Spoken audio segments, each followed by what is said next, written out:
Welcome back to the Reality Guys. I'm your host, Billy Blinks, joined as always by my co-host, Brian. What's going on, everybody? We're back to talk one of our favorite series, Married at First Sight. This is season 16, the Nashville season, episode 4, Honeymoon Hiccups. So we have our couples married. They are getting ready to go to their honeymoons. We didn't get much of the honeymoon, which is going to be in Jamaica. We kind of got them arriving there, but that looks like that'll be next week and going forward, probably for 2 episodes of the honeymoon. What we did get this episode was the couples getting to go and meet each other's families or significant friendships or whatever they have going on, like their nuclear family. Uh, Off the top, an okay episode, a little bit of building. I think this was a little bit for laying some groundwork. I agree. Not as great as last week of wedding episodes, obviously one of the high points. But overall, we definitely learned a lot about some people, which we'll get into in a second, some ones in particular. But Bri, just your overall thoughts. I again, like you said, I enjoyed the episode. It was definitely I enjoyed it being a lot shorter than the other one Yeah. because the way I'm watching it, I have to watch ads because I don't have Lifetime. But I feel like sometimes it drags. But this one went quickly. I'm excited to see like how they go because the preview for next week looks great. Like we kind of got a taste of what I think is going to happen on these on the like when they're on the honeymoon. Yeah. And I'm worried, and I was telling you pre-show, I'm worried about. I thought Shaquille that couple was gonna be good in every episode. The stock is just going down in my I head. told you. No. Well, the whole and again, he has a real life, and the producers are doing everyone a little dirty because they knew this that he's like finishing school and he has to do like his, I guess, like thesis, his research project, and it's the day the honeymoon starts. She has to go down to Jackson, Mississippi, which I guess means he like goes to Jackson State or like something like that, and like miss the first day of the honeymoon for him to go to class. And man, she was not happy about that. I really thought that he was gonna be like, go by yourself the first day. Why wouldn't he send her there? Yeah. He's like, you need to be here with me. I've been like, I need to study. I would just be like, I'm really sorry. I know this sucks. Like, I'm not going to penalize you. We are married, but you Yeah, met me 6 hours ago, so I don't that's the expect you proper to way come to handle support it. me. And she would be like, wow, you're chill. And then maybe she would have went and been happy to go. But the idea that like he didn't even give her the option was, Yeah, that I see. I didn't even think of that until you just said it. Like it just so many things are kind of piling that it's like, why was I an idiot and didn't see this pick so uh, badly?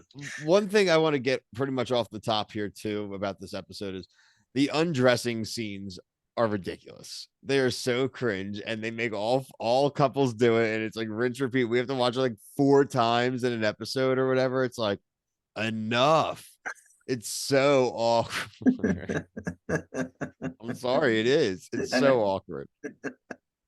No holding back, man. Um, Also, this show, my wife made a great point.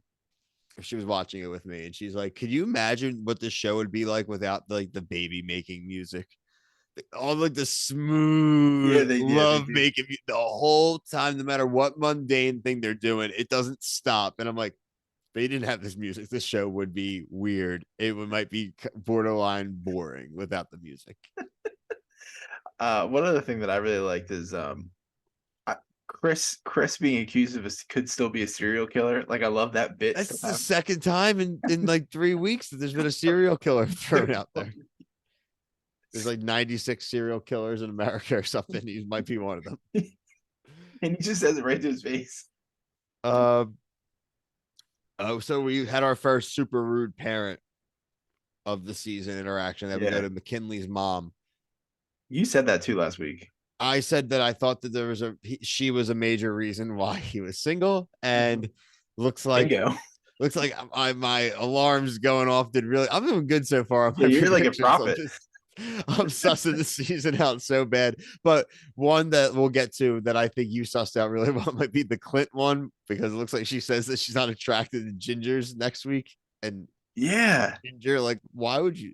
Like what does it take to say that? Like what got to that moment that they said that in the daytime, like not behind closed doors? Yeah, like Gina, like I mean, like I know you were like, yeah, it's gonna have to be about something about like they problem I think with them is they're gonna try to like one up, like someone's gonna has to be the alpha, right? Like in a sense, like I'm sorry, everyone. If you don't think like in your relationships there's like swings of it, but like they're both like want to be like in charge of it. It seems like so.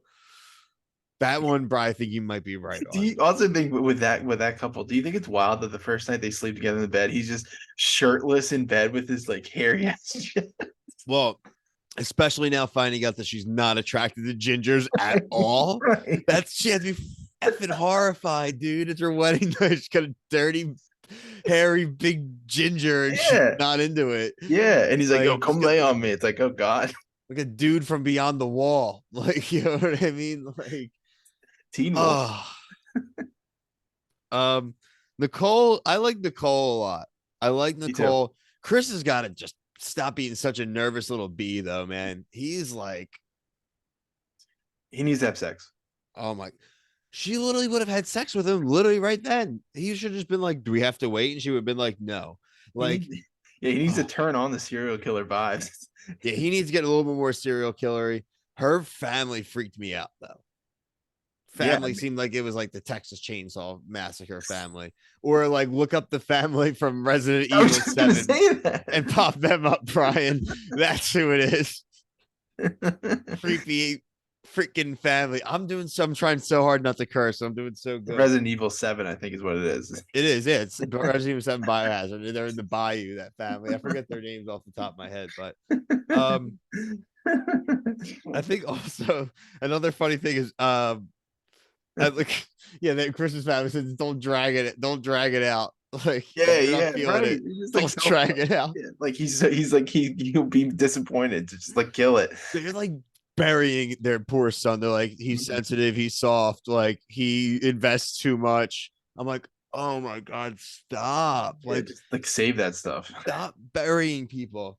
We got one of our friends, one of our cast member friends like to tweet, Brian, like we were saying. Oh, The heiress family think that it's such a goofy thing that they're doing.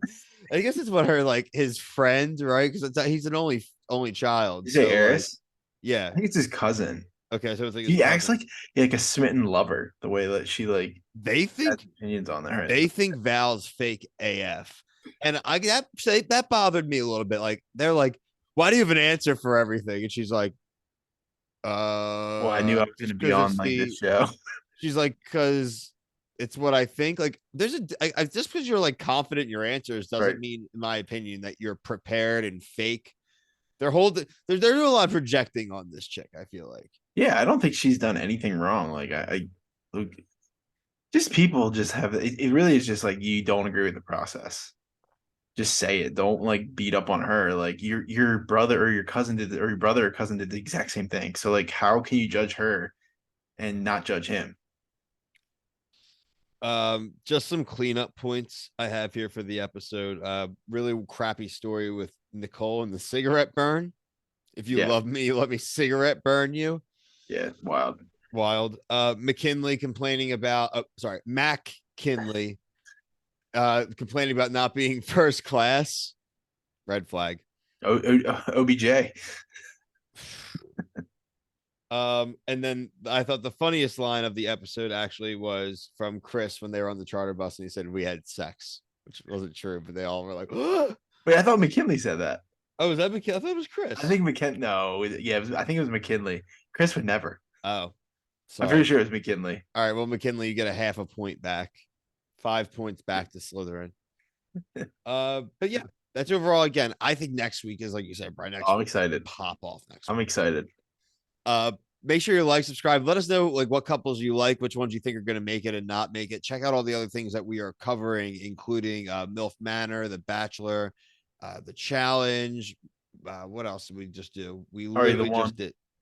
Are you the one? Jersey Shore. Jersey Shore premiere this week. Few Netflix shows as well. So plenty of things. Check us out. We promise that you'll find something that you like. But for myself, Brian, and the honeymoon hiccups, thank you. Peace.